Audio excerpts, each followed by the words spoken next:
I am here for my January wrap up. I read 12 books this month, and I'm going to share with you all the books that I read, what I rated them, give you a little non-spoiler review, and we're going to talk about all the books. So I started the month really strong by reading the entire Twisted series. I loved them. I loved them so much. So this is Twisted Love. This is Ava and Alex. This is Twisted Games. This is Bridget and Reese. This is Twisted Hate. This is Jules and Josh. And this is Twisted Lies. This is Stella and Christian. So Twisted Love is Alex and Ava, and I rated this book 4 stars. And I really did like this. This is a grumpy sunshine book. Alex is the most grumpy of grumpy characters, and Ava is all the sunshine. And I really did like it. It was a good way to start the year. It was a good way to start my month. It had a lot of things that I did like. It was just a little bit missing a few things for me. I liked how it introduced the girl group. I like how it introduced a lot of the characters from the series that we would see throughout the series. It was such a good start to my year, a good start to the month. It had a really interesting twist. I don't know, maybe I just needed the year to start with a twist. The twist of what happens with Ava, I didn't see coming. So that was really fun to kind of see that play out. Twisted Games had all the Princess Diaries vibes, which was like totally my childhood. Shout out to Anne Hathaway. This is Bridget and Reese, and I gave this a 4 star. Again, it is a slow burn. It is a bodyguard and princess vibes book, and it took a long time for them to get where they were going. And that's one of the reasons that I didn't give it a higher rating than a 4 star.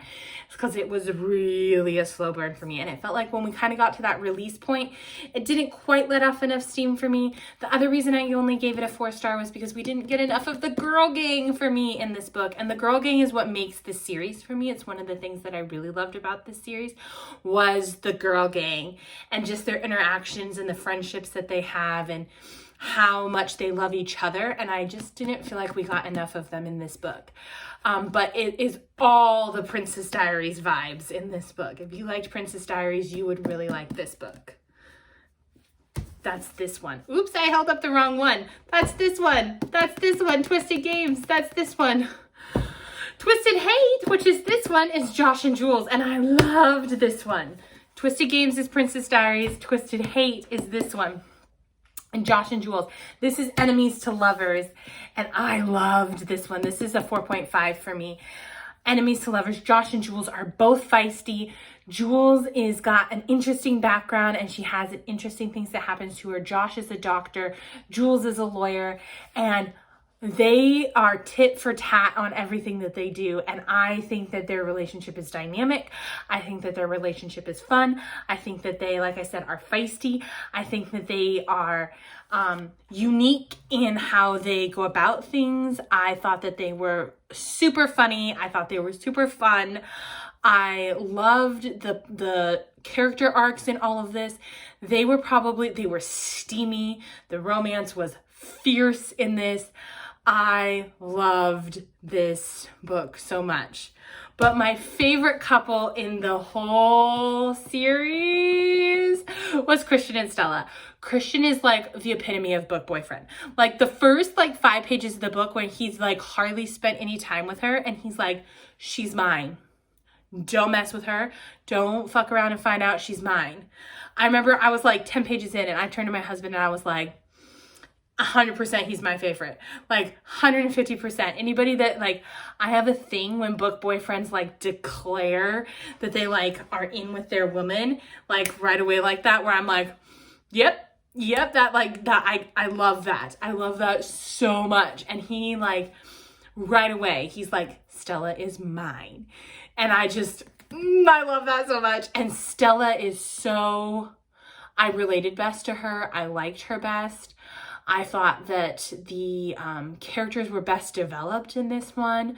Like I said, Christian was my favorite guy in the whole series. So my favorite was Twisted Lies, and I rated this one a 4.75. I'm reading through the Windsor Brother books, and I read book 1, which is The Wrong Bride, and book 2, which is The Temporary Wife. And book 1 follows Aries and Raven, and they're all arranged marriages. And this is one where she has to marry her sister's fiance. And I love this whole series. This whole series has been a series I've read before, and I love it so much. This is a 4.75 for me. It's just not quite a 5. Like, it's right there. But I love this book, and I have read it before. It's a reread for me. I'll probably reread it again at some point. I love their relationship. I love the dynamic of them. I love the character building. I love the turmoil in it. I love everything about these two characters. I love the process in which they have to get to the end. I love their love for each other. It's such a good book. But ding, ding, ding, ding, ding, my favorite book of the month and my favorite book in the entire series of the Windsor Brothers is this one, The Temporary Wife, Val and Luca. Oh, I love Val and Luca so much. Mwah. Val and Luca are my favorite. 5.5, 9,000. I would give this every star in the universe if I could. I love this book so much. Val and Luca, Temporary Wife. Again, it's an arranged marriage. It follows Luca, who is the CEO of Windsor Finance, and his secretary, Valentina. It has depression representation in it, which I really, I love how they do that. It has just some angst in it, which I love how they do that. It's got mental health representation in it. It's got a grandmother who has Alzheimer's disease in it, which I relate to that because my grandma had that, which I just love.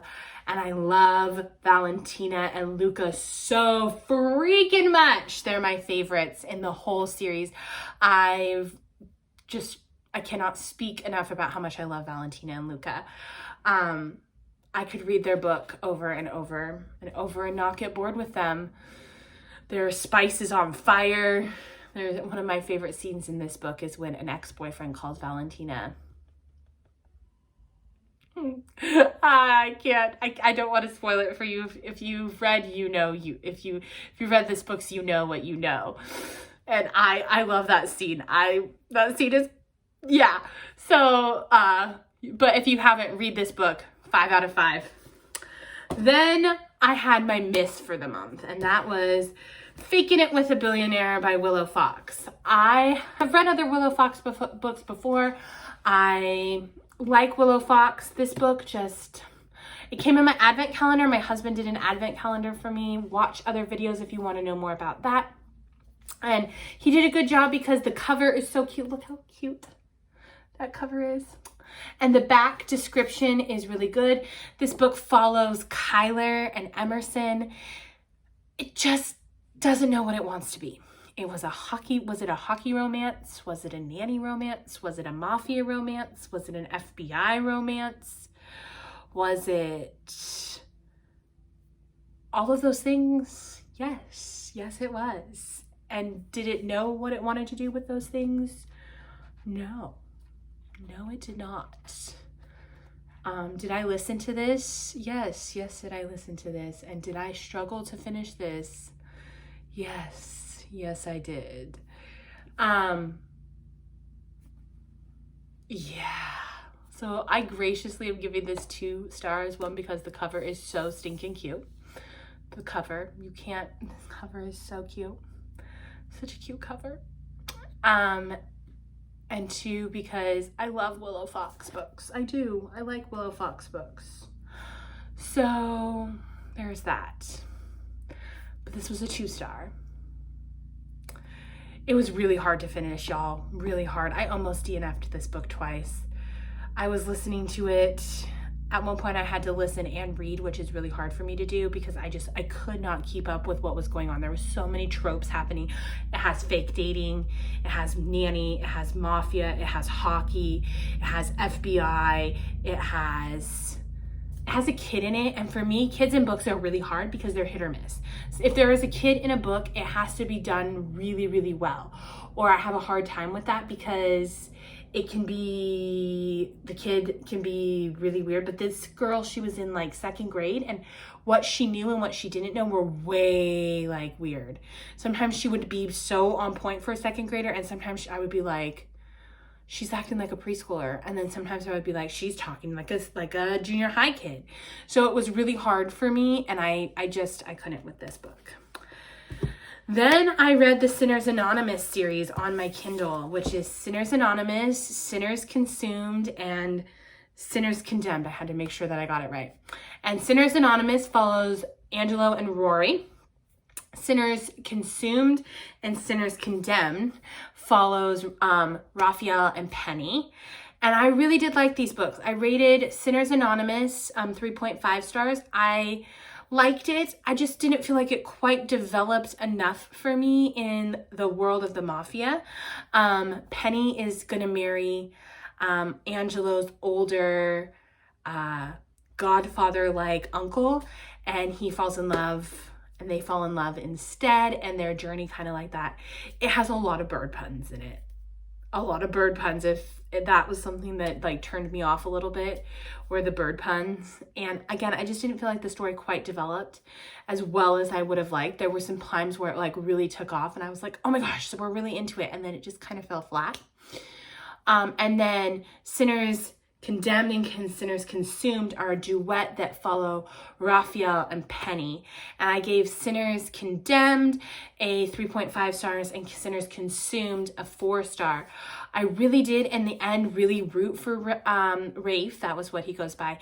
And Penny, I thought at the end of it, they really did, like, really get together. And I really did love their love story. And it just took... I wish it could have been one book, and I wish it could have been a longer book instead of 2 books. Their spice was spicing. I really did enjoy the arc of the characters.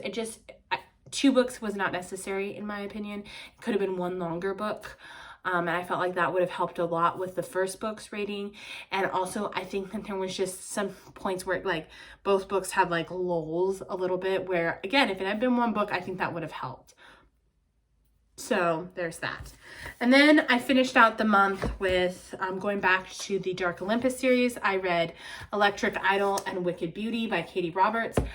Katie Roberts usually writes dark romance. I've read her books before, but these were not super dark romance. They were more romance, and I really enjoyed that. Electric Idol follows Persephone. No, it follows Psyche and Eros. Persephone is Psyche's sister. And I really enjoyed this. This was like such a good romance book. All the Dark Olympus series take place in using Greek gods and goddesses. So if that's something you're interested, you might really like these. This had romance written all over it with a little bit of intrigue. And again, spice was spicing, and the story had some, not really mystery, but like angst and fire.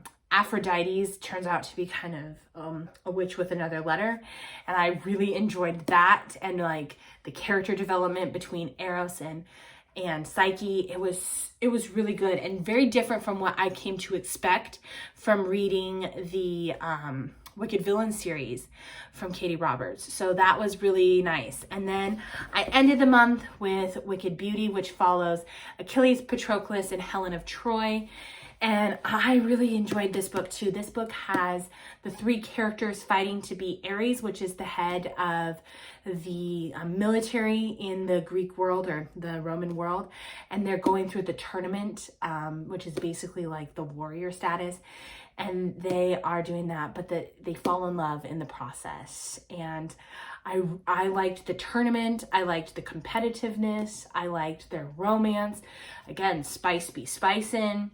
And I liked how they dealt with the competitiveness and their outcome of the competitiveness. And I liked how 2 of the characters really had like this deep thinking process, and one of the characters was very impulsive, and just that dynamic amongst the 3 of them.